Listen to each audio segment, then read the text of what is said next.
Hello and welcome to Crossing Channels, a podcast collaboration between the Bennett Institute for Public Policy at the University of Cambridge and the Institute for Advanced Study in Toulouse. In this series, we'll use the interdisciplinary strength of both institutions to explore some of the many complex challenges facing our societies. I'm Rory Cellan-Jones, and in today's episode, we're going to be talking about why have economists ignored nature for so long? Now they've discovered it, are they measuring it correctly? This question is particularly relevant at the moment as we record the week after COP26 closed in Glasgow. Today we'll discuss some of the recent trends in environmental policy, the different ways in which nature and the economy interact, and what the impact could be of making it integral to how we see the economy.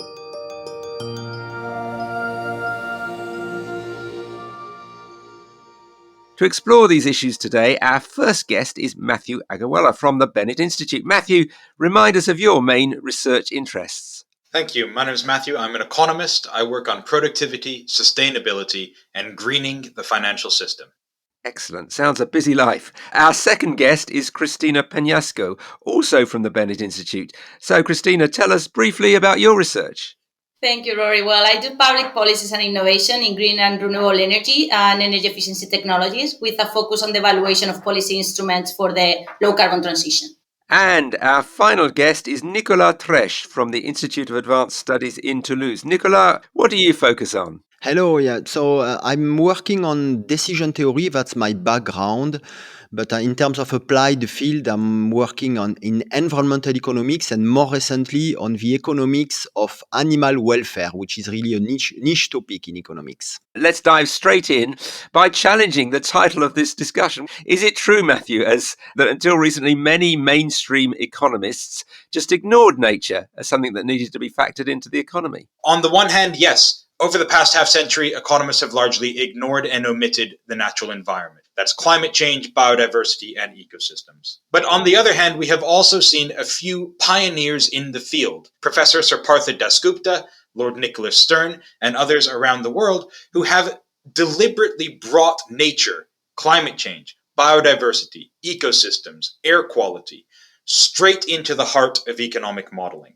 There's now an entire field of environmental and resource economics. And in fact, we're so mature, we've even had our first schism. And we now have a spin-off field of ecological economics as well. So what this tells me is that if you go back to the traditional models over the past half century, you'll see a severe lack of the environment. But if you look for it, you can find environment and climate straight in to the heart of economic analyses. Nicols Treich, didn't it used to be, though, that governments, the media and so on, would present policies on climate change and conservation policy as a trade-off? You can save this much nature, but at a cost of this much to the economy. And is that changing now that we're getting word of, Green New Deals, the green recovery and so on? Yeah, this is true that we usually present the issue related to environment as a trade-off. And I think it is a trade-off because investing to protect nature, reducing our greenhouse gases emissions are costly. At the end of the day, it is a trade-off, and we see how difficult it is to reach some agreement related to climate change, for instance. And this simply shows that there is a trade-off. As an economist, I'm usually quite skeptical about this narrative, which consists in presenting the investment in the environment as a win-win. In general, it's not a win-win. It's a cost for the economy, but it's a benefit for the environment and then for humans or future generation and so on. And we should take it as a trade-off, and we should explore very carefully this trade-off. And this is the way it should be, and it is most of the time in economics. It's a trade-off that we carefully study. Cristina Penasco, is that how you see it? Because we do hear a lot these days about Green New Deals, the green recovery and so on.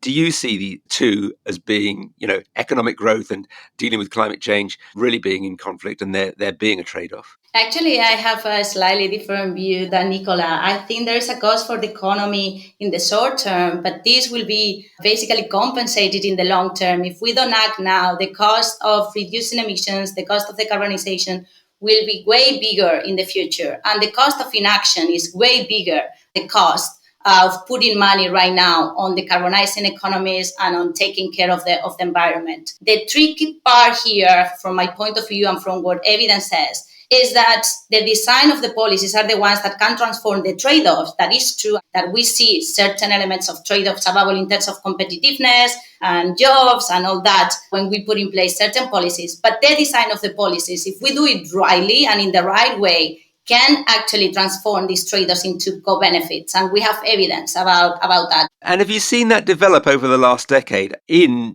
mainstream and less mainstream economists, that they have come up with research that proves the case you're arguing? We've seen a change in the type of evidence we've seen in the last year. And I think very recently, this narrative about instead of cost and benefits of the low carbon transition as risks and opportunities have allowed us to change the paradigm somehow. So more and more academics and I think policymakers are analyzing environmental issues and sustainability from a risk opportunity point of view more than cost benefit analysis. And this has changed how we see things, we analyze things. There are more and more economists taking this narrative, I think, into account when we analyze and develop our own policy evaluations. Now, another trend in environmental policy is the wider awareness of just what pollutes, apart from the more obvious energy and transport sectors. We're being encouraged as individuals as well to reduce, for instance, our consumption of meat, single-use plastic, fast fashion. Is there a limit to this idea that we should rely on individual choice? And at what point should the state start enforcing an industry-level policy? Matthew? It's a great question. I've been asked this 100 times over the past 2 weeks whilst I was in Glasgow at COP. The reality is that there's a lot that each of us could do as individuals, but it varies based on our lifestyles and our personal circumstances. If you're somebody who eats a lot of meat and can reduce that, then that's one way of improving your environmental footprint. If you're someone who flies frivolously and short-haul flights that you could alternatively take the train, then reducing that and making the shift towards train transport would help reduce your carbon footprint. On the other hand, micro-consumerist small actions of recycling this or switching this brand of cereal for the other brand of cereal, this is not transformational change that we need throughout the economy. The reality is that the collective action problem of getting nearly 8 billion people on the planet to work together to reduce emissions is insurmountable. And so what we need to do is have governments take the lead to make the default option greener. People are going to heat their homes, but if that heating is green energy, it's okay. People are going to be mobile and travel around the country, but if that's green, low-carbon transport, it's okay. Further up the supply chain, we can make those changes. The more acceptable it's going to be politically, and the more efficient it's going to be economically. Nicola, you want to come in there. I know you've looked at, for instance, meat consumption and what that does. Yes, I fully agree with Matthew here. I think most of the environmental issues we face are like collective problem, and in what we call a first best approach in economics, we should address them with collective instruments. And the collective instruments are a tax, for instance. They could be a law. To me, what we see these days, these repeated calls to individual actions, is a sign of political and institutional failure, because it's very difficult for government institutions to agree and to go in the good direction. Then we rely on consumers. If you take climate change, it's very difficult to agree on an ambitious target. So then, at the end of the day, we ask consumers to make an effort to reduce their pollution. And meat consumption is one of the best examples of that. Regarding climate change, agriculture is exempted from main regulations. It's also the case for air pollution or biodiversity, while meat is probably the main driver. And then, as an alternative, we suggest that consumers should make an effort. But at the end of the day, I agree with you, it should be the decision coming from government. But surely there won't be that pressure on government which is needed unless you kind of mobilize individuals. And one way of mobilizing them is to give them an idea of what impact their own actions can have.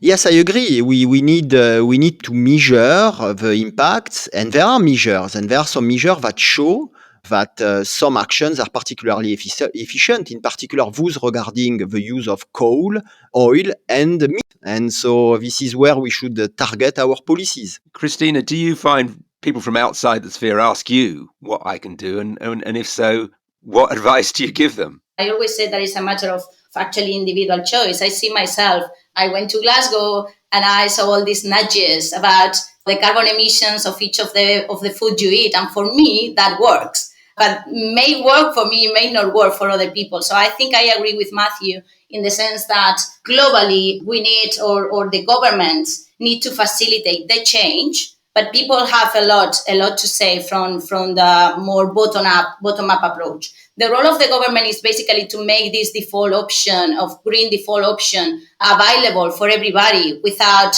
putting at risk certain segment of the population. And that's always tricky, how you communicate to a citizen that lives in a rural area that a carbon tax might not be harmful for them when they are seeing actually it's harmful for them. So I think communication in that sense is one of the instruments or key soft instruments that we can use to bring citizens on board. So, for instance, would you like to see governments effectively making meat more expensive, pushing people in that way, using those kind of fiscal incentives? Because those would be quite controversial. That would be very controversial. Probably it won't be politically acceptable. And in certain countries, that is literally impossible. I mean, I'm just thinking countries like Argentina with a high meat consumption in which these products are basically part of the culture. We can't, from a political point of view, establish this kind of policies. We can disincentivize this kind of consumption. If it's about making it more expensive, we have to give an alternative that is feasible and that is not more costly for citizens. Now, there is another movement, a more radical movement, which basically says we've got to abandon growth in the economy altogether. Reporting, as we as journalists do, the latest GDP figures and saying it's good if it's grown, which is obviously the assumption, is the wrong way forward. How does that fit in with your outlook, with your research? And Matthew, are you a zero growth person? Absolutely not. In none of the aspects of my lives am I a zero growth person. What really counts is growth of what? If we are targeting our entire discussion around growth of GDP or shrinking GDP, then you've already missed the plot. GDP is an imperfect and incomplete measure of the economy. It's only one lens through which to look at it. I like to use a different lens, and the way that I describe it is, imagine you're running a bakery. The size of the pie you can produce in the future depends on the stock of ingredients in the pantry. Run out of ingredients in the pantry, tomorrow's pie is smaller. But GDP statistics only ever focus on the size of the pie, and they completely ignore what's going on in the pantry. And our economic pantry isn't just filled with milk and eggs and butter, as the baker's would be. It's filled with capital assets, with wealth, with nature, a stable climate system. And if we measured what's going on in the pantry, our economic pantry, these core ingredients of economic prosperity, we could say that growth in that is a good thing, which is different from saying that growth in GDP is necessarily a good thing. So you need a measure for natural capital. Is that what you're saying? Absolutely. We need to measure nature as an asset. It generates contributions into the economy in the same way that any factory or piece of equipment in the factory does. We can invest in forests and they will retain water, they will purify air, they will host biodiversity, they will prevent floods, and those are all beneficial services for the economy. Or we can degrade our forests and we lose those services. So we need to measure the natural capital, and that includes all of our ecosystems. It includes a stable climate system and healthy, clean air and safe drinking water. But natural capital alone won't do it. We need to think about all of the other assets in combination, the human capital, the social, and the physical capital as well. If we start talking in these terms, the discussion about growing or shrinking GDP becomes an afterthought. But Nicola, I mean, GDP is the kind of be-all and end-all in a lot of countries' attitudes to their economy.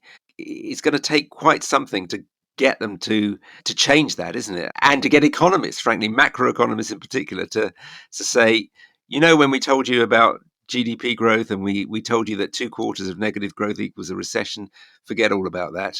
We're moving into a new world. Yes, GDP is used a lot, and what is nice with GDP is that it's a common metrics. People understand in general what we mean when we talk about GDP, but I fully agree with Matthew. We need to move away from these simple metrics and add other metrics, in particular to be more precise about the damage to the environment. And I would add one thing here. I think we should nevertheless explain that to get any type of measure, there are some values inside. And the measure depend on values.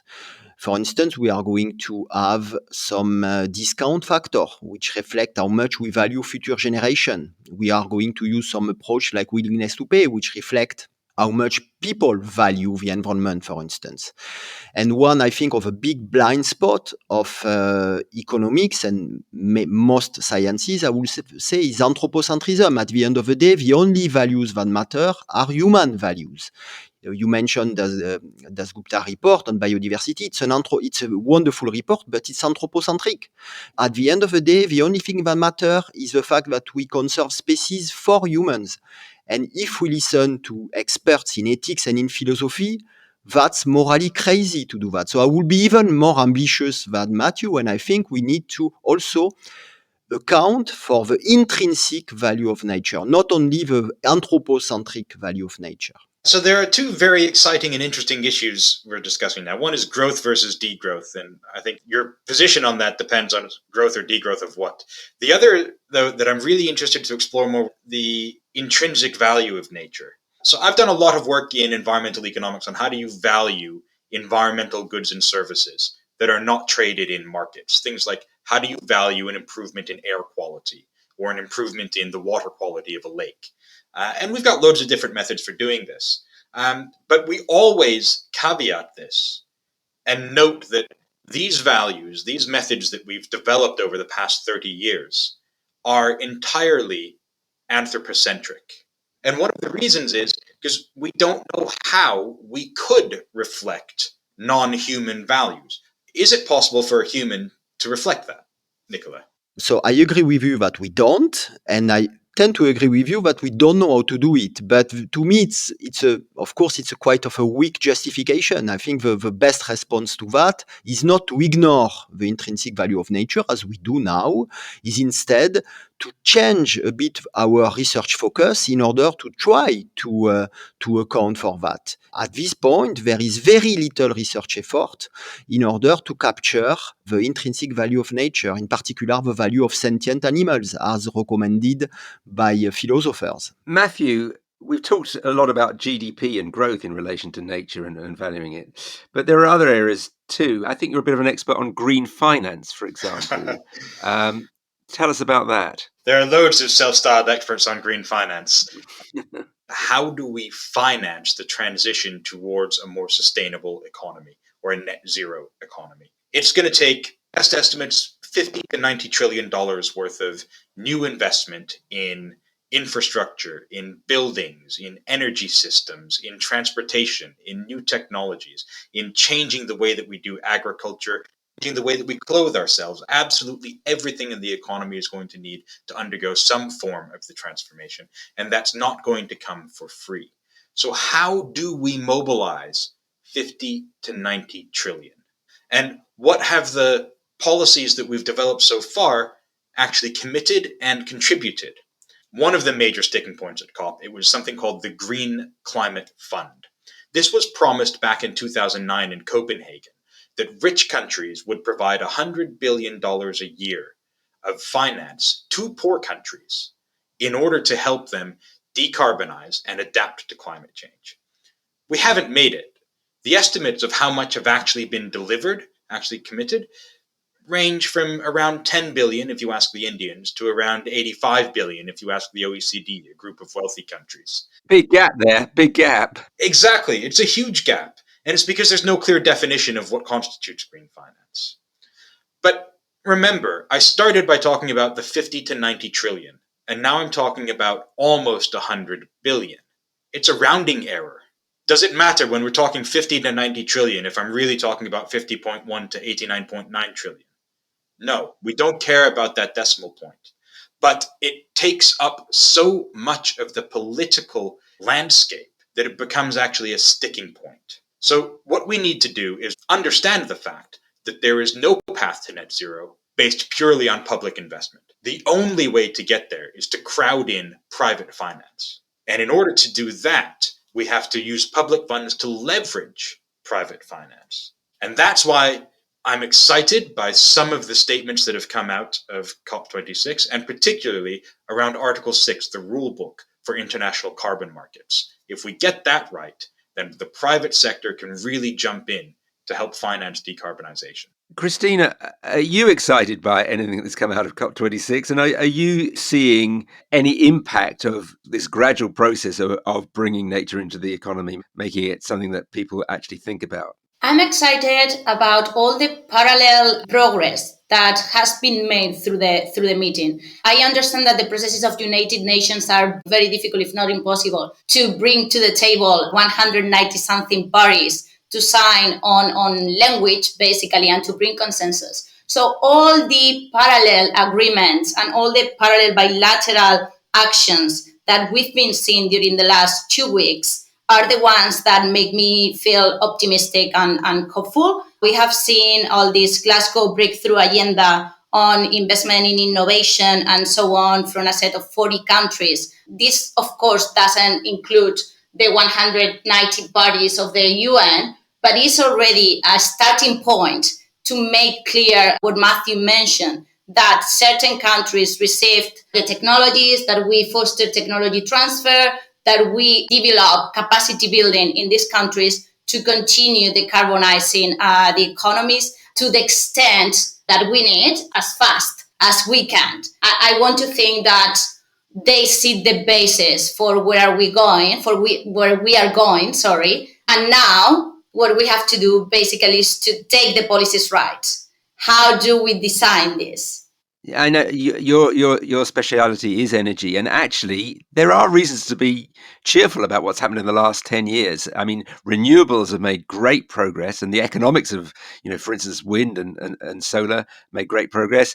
And we've seen this sudden transition to electric motoring that we kind of didn't expect to happen that quickly. Is that fair? That is fair, Rory. Actually, I've been participated in this project, Economics of Energy Innovation and System Transitions. And what we've seen is exactly that models haven't been able to accurately measure the extent to which costs have decreased and reduced in the last 20 years. We've seen that incredible cost reductions in offshore wind, incredible cost reductions in solar PV. And this is the result of market shaping policies. So if the government goes there and leapfrog, the private sector will follow up. And we are seeing crowding in effects on this and not crowding out effects. So we need bold policies, market shaping policies from the governmental side, and the private sector will follow up. Nicola, I think I saw you shaking your head there on our video conferencing software. Yeah, no, it's just, I agree with what was said, but I will be more skeptical about the COPs in general. To me, it doesn't work. This shows, countries made pledges in COP21 in Paris 6 years ago, and what we see is that what we have done so far is not much. We are not moving away essentially from the polluting economy as we see. So the method doesn't change. We should change it. This game of pledges, always in 20 years, in 2060, for instance, they are very ambitious agreement. It doesn't work. So we should have something else. Probably some economists have proposed a club of countries that decide about ambitious targets and putting some, for instance, some carbon tax at the frontier of a club, and who want to join has to pay the tax and implement some ambitious policies. The current political game doesn't work. We should change it. Matthew, do you agree? I think there are very few people who have been more historically skeptical of the COP system than I am. Maybe the 26th time is the charm. It's not really how the saying goes, is it? So I'm open to all sorts of criticism of COP. I think we also have to be open to the fact that this is a consensus-driven process. And maybe consensus is not the way to go, but that's what the COP is. And every country has to agree. And if that's the case, then everything is inherently going to be watered down. This is COP26. It's the first time that coal and fossil fuels have been included in the draft of the text. Now, that might tell you that for a quarter of a century, we've been trying to deal with climate change without talking about fossil fuels, and most of us would think that's quite a silly thing to try to do. But it also tells us that at this one, at least, we've started to make that step. So it's not quite the progress we would want, but it's something. I'd also point out that COP does not prevent us from also introducing carbon taxes. The EU has developed the emissions trading scheme, even though COP hasn't provided this for the entire world. So it doesn't prevent necessarily. I think, yes, a healthy degree of skepticism is absolutely required. But although it's tough, especially for economists, we should try not to let that degrade into an unhealthy degree of cynicism. Now, I feel we're moving towards a close, and I'd like to ask you whether you as academics feel frustrated by the fact that it's taken so long for policymakers to listen to your arguments, and whether you feel that's your fault or theirs. Cristina, let's hear from you on that. Thank you, Rory. That's a tough question. I think probably it's both sides. Probably academia has been perceived sometimes as these people in the ivory tower, and we haven't been able until very recently to co-design and work hand in hand with governments. I want to think that this paradigm is changing. I mean, the example is that more and more governments are asking us that we have, for example, here in the University of Cambridge, this program with CSAP, the Center for Science and Policy, in which actual public servants come to speak to academics and try to understand what we are doing and how can we contribute to the policy landscape. It's taken a lot, yes. It's taken too long, yes. But we are going there, I think. Of course, we are running out of time. Of course, these steps are just needed, but no way sufficient. So the next 10 years are going to be key in actually delivering goals in terms of everything: environment, economy, sustainability, biodiversity, ecosystems. And more economists are aware of these issues. Some policymakers are able to listen because the evidence is clear. Nicolas, are they listening to you? I'm working a lot on meat consumption, and I can tell you that in France, politicians do not listen to me much. Why does that not surprise me? Steak frites is still part of every French citizen's right, is that it? Yeah. As Cristina suggested before, it's a very difficult political issue, social issue as well. It relates to culture, identity, and it's very difficult to identify optimal policies there. So it's extremely difficult. And also there are very strong ties between the industry and politicians. This is true of course, for agriculture, for food, for meat, but this is true also for all the problems we have also discussed before: energy, coal, oil, and so on. And Matthew, we know, don't we, that Cambridge University is in general incredibly influential amongst policymakers. Are they listening to you? I think they're listening to Cambridge University and the body of science and information that the institution delivers. I think that academia as a sector has not aligned the incentives of academics appropriately if the goal is to improve public policy. Most academics will be promoted on the basis of the research publications that they produce, but they're impenetrable to policymakers. What's really exciting about the Bennett Institute is that we've kind of broken that link a little bit. And so we are more encouraged to engage directly with policymakers, and that's recognized in our context. If the rest of academia could do that, then it would deserve more influence in policy. But until it does that, I'm not sure. Well, thanks to our expert panel, Matthew Agarwala and Cristina Penasco from the Bennett Institute and Nicols Treich from the Institute of Advanced Studies in Toulouse. Today we've discussed the many interactions between nature and the economy and why it's important to make these explicit. Let us know what you think of this edition of Crossing Channels. You can contact us via Twitter. The Bennett Institute is at Bennett Inst. The Institute for Advanced Study is IAST-INRAe, and I am at Ruskin147. Please join us next month when we'll have a new edition looking at another big research theme that Cambridge and Toulouse have in common.